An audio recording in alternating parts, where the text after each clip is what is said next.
જોવાનું છે કે અનુનાદ એટલે શું અને ઉદાહરણ આપો. એટલે કે પહેલાં તો એક અનુનાદ કઈ રીતના છે એ આપણે સમજવાનું છે. ત્યારબાદ જે આપણે છેલ્લે LCR એટલે કે ઇન્ડક્ટર, કેપેસિટર અને અવરોધવાળા પરિપથમાં જે એસી વોલ્ટેજ લાગુ પડેલો હતો એ પરિપથમાં એટલે કે LCRમાં અનુનાદ એટલે શું એ જોવાનું છે. તો પહેલાં અનુનાદ એટલે કે માનો કે કોઈ દોલન કરતું, જેમ કે આપણે પહેલાં યાંત્રિકી રીતના જોઈએ કે માનો કે આ કોઈ દોલક છે, દોલન કરતું હોય, તો જ્યારે કોઈ દોલક દોલન કરતું હોય ત્યારે તેની પ્રાકૃતિક આવૃત્તિ એટલે કે એની જે મૂળ આવૃત્તિ છે તે, અને બીજું જે બાહ્ય આવર્તક એ પ્રાકૃતિક આવૃત્તિ અને બાહ્ય આવર્તક બળ વડે જે મળતી આપણને આવૃત્તિ છે તે બંનેમાં લગભગ સમાન થાય ત્યારે આપણને જે અનુનાદ છે તે એટલે કે કંપ વિસ્તાર મહત્તમ બને તે પરિસ્થિતિને આપણે અનુનાદ થયો તેમ કહેવાય. એટલે કે દોલન કરતા દોલકની પ્રાકૃતિક આવૃત્તિ તેમજ બાહ્ય આવર્તક બળની અસર હેઠળ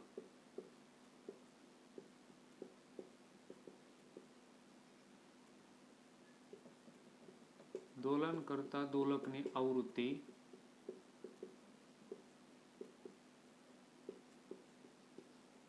સમાન થાય ત્યારે દોલકનો કંપ વિસ્તાર મહત્તમ બને છે. તે ઘટનાને અનુનાદ થયો તેમ કહેવાય.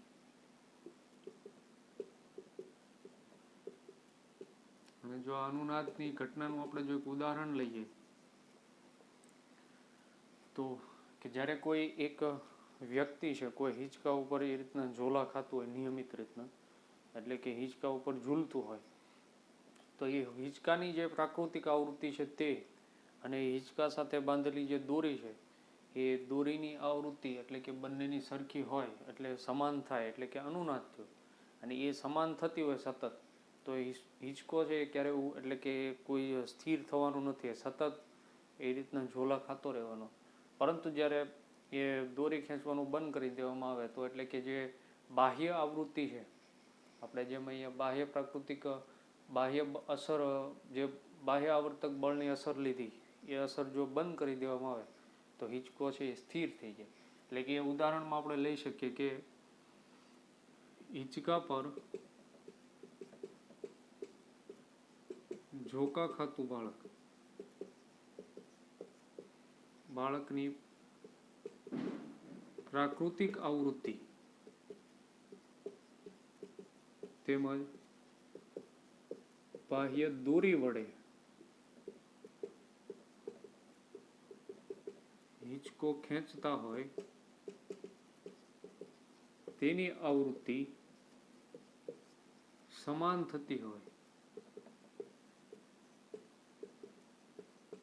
તો હિંચકો સતત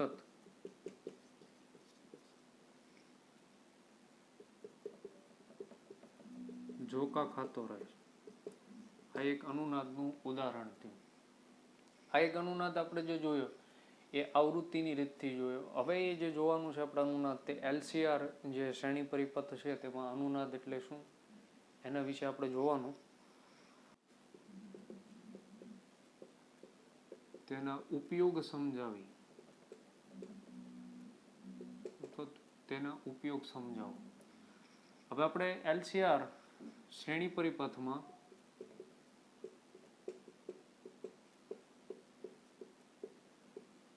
LCR શ્રેણી પથમાં જો આપણે અનુનાદની ઘટના જોઈએ, આપણે અનુનાદ તો હમણાં જોયો કે જે પ્રાકૃતિક દોલકની પ્રાકૃતિક આવૃત્તિ અને જે બાહ્ય આવર્તક બળની આવૃત્તિ સમાન થાય એટલે કે ત્યારે આપણને જે મહત્તમ કંપ વિસ્તાર મળે ત્યારે અનુનાદ થયો કહેવાય.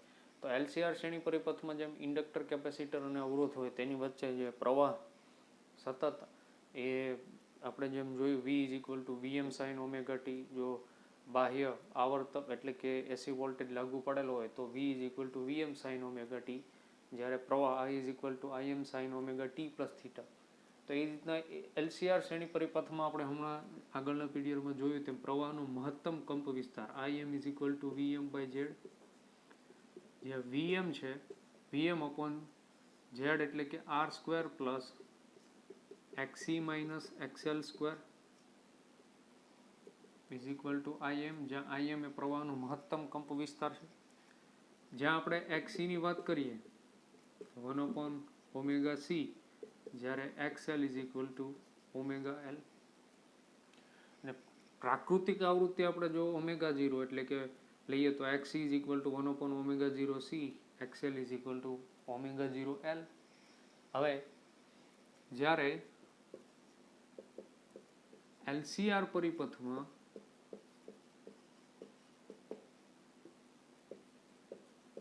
અનુનાદની ઘટના બને એટલે કે XC is equal to XL થાય ત્યારે કંપ વિસ્તાર મહત્તમ બને.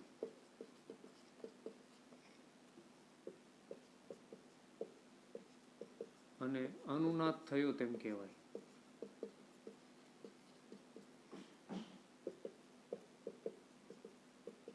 એટલે કે જ્યારે XC એટલે કે જે આવૃત્તિ છે omega 0, XC is equal to XL થાય તો આપણને જે પ્રવાહનું કંપ વિસ્તાર જે પ્રવાહનું કંપ વિસ્તારનું મહત્તમ મૂલ્ય એટલે કે VM under root R square. હવે XC is equal to XL હોય એટલે અહીંયા 0 એટલે અંડર રૂટ R સ્ક્વેર એટલે કે VM upon R is equal to IM. આ પરિસ્થિતિમાં અહીં R નું મૂલ્ય ખૂબ જ નાનું હોવાથી આપણને જે પ્રવાહનું મહત્તમ મૂલ્ય એટલે કે જે પ્રવાહનો કંપ વિસ્તાર છે તે મહત્તમ મૂલ્ય મળશે અને ત્યારે અનુનાદ થયો કહેવાય. એટલે કે LCR પરિપથમાં IM નું એટલે કે પ્રવાહનો કંપ વિસ્તાર મહત્તમ મળશે ત્યારે અનુનાદની ઘટના થઈ કહેવાય. ફરીવાર કે જ્યારે LCR શ્રેણી પરિપથમાં IM is equal to VM by Z એ આપણે આગળના LCRમાં જ્યારે AC વોલ્ટેજ લાગુ પડેલો ત્યારે આપણે મેળવું. હવે IM is equal to VM, જ્યાં Z એ ઇમ્પિડન્સ એટલે કે under root R square plus XC minus XL square, જ્યાં XC is equal two 1 upon under route 1 upon omega 0 C અને XL is equal two omega 0 L. જ્યાં omega 0 એ પ્રાકૃતિક આવૃત્તિ.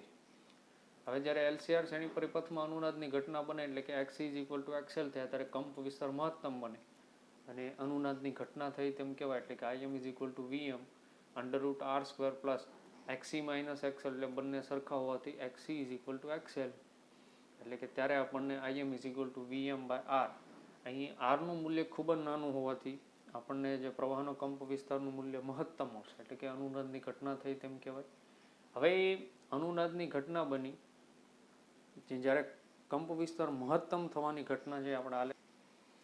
હવે જ્યારે આપણે અનુનાદીય આવૃત્તિની વાત કરીએ એટલે કે XC is equal two omega 0 C અને જે XL એટલે કે ઇન્ડક્ટિવ રિએક્ટન્સ જે આપણને XL is equal two omega 0 L.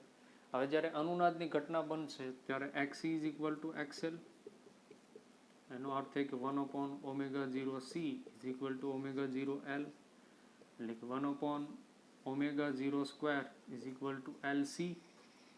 તો હવે આપણે પ્રાકૃતિક આવૃત્તિ મેળવી એટલે કે omega 0 square is equal two 1 upon LC એટલે આપણને જે omega 0 1 upon under route LC મળશે. પ્રાકૃતિક આવૃત્તિ જે અનુનાદીય આવૃત્તિ જે દોલન એટલે કે જે દોલકની જે પ્રાકૃતિક આવૃત્તિ omega 0 is equal two 1 upon under route LC મળશે. હવે જ્યારે આ આલેખ IM એટલે પ્રવાહનો જે મહત્તમ કંપ વિસ્તારનું મૂલ્ય IM વિરુદ્ધ આવૃત્તિ એટલે કે ઓમેગાનો ગ્રાફ બતાવ્યો છે.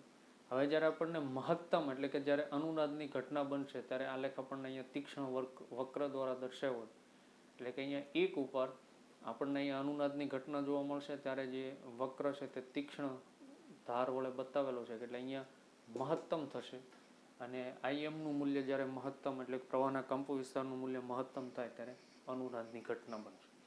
બીજું હવે જો ઉપયોગની વાત આપણે કરીએ, અનુનાદની આ જે ઘટનાનો ઉપયોગ કઈ કઈ રીતના કરવામાં આવે છે, તો ખાસ કરીને રેડિયો અને ટેલિવિઝનમાં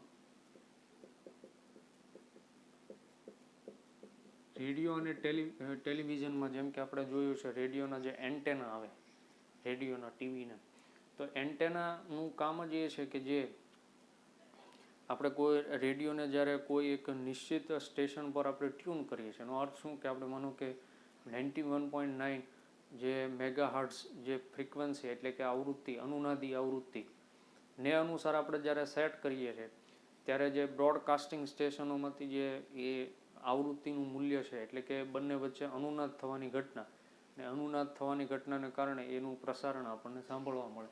એટલે ખાસ કરીને રેડિયો અને ટેલિવિઝનમાં જે રેડિયો એન્ટેનામાં છે તેમાં અનુનાદી આવૃત્તિનું ઉત્સર્જન સતત થતું હોય. એટલે કે આપણે જ્યારે રેડિયો ટ્યુન કરીએ છીએ એનો અર્થ એ થયો કે એ ટ્યુન કરવાથી આપણે એ કેપેસિટરનું મૂલ્ય બદલીએ છીએ. કેપેસિટરનું એટલે કે જે XC કેપેસિટિવ રિએક્ટન્સ છે તે 1/ω0C.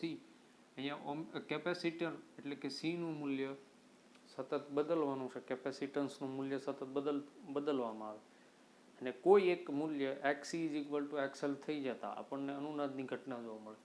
અને એ અનુનાદની ઘટના જોવા મળે એટલે કે કોઈ નિશ્ચિત સ્ટેશન એટલે નિશ્ચિત અનુનાદી આવૃત્તિને અનુસાર આપણને એ પ્રસારણ જોવા મળે.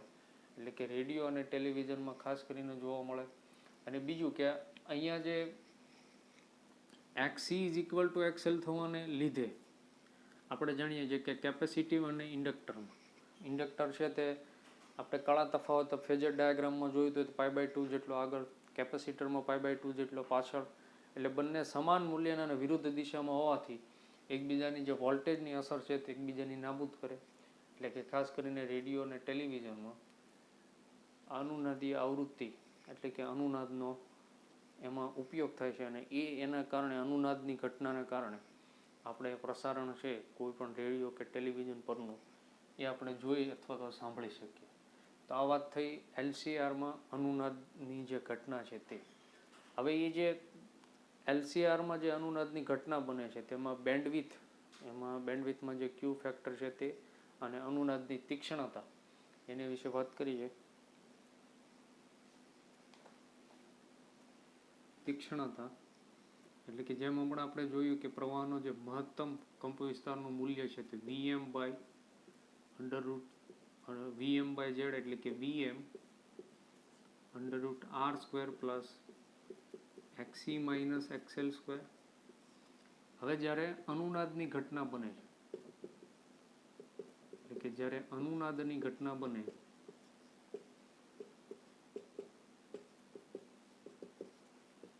ત્યારે XC = XL થાય અને જે અનુનાદી આવૃત્તિ ω0 એટલે કે 1/√LC મળે. ત્યારે જ આપણને પ્રવાહનું કંપવિસ્તારનું જે મહત્તમ મૂલ્ય એટલે કે Vm/r, જ્યારે પ્રવાહનું કંપવિસ્તારનું મૂલ્ય છે તે મહત્તમ મળશે અનુનાદની ઘટના વખતે આપણને જે છે તે Imનું મૂલ્ય છે તે મહત્તમ મળશે.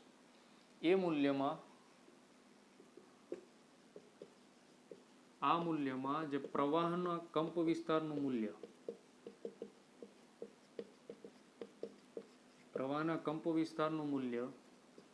મહત્તમ પ્રવાહના કંપવિસ્તારના મૂલ્યથી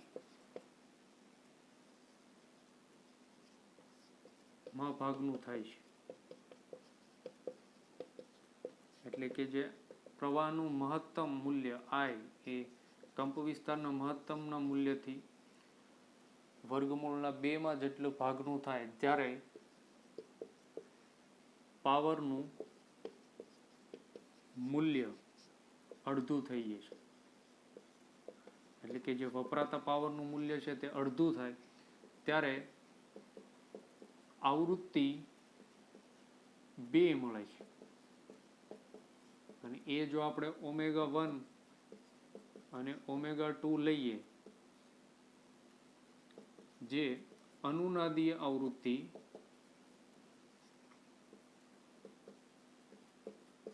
ω0 ની આસપાસ મળે છે.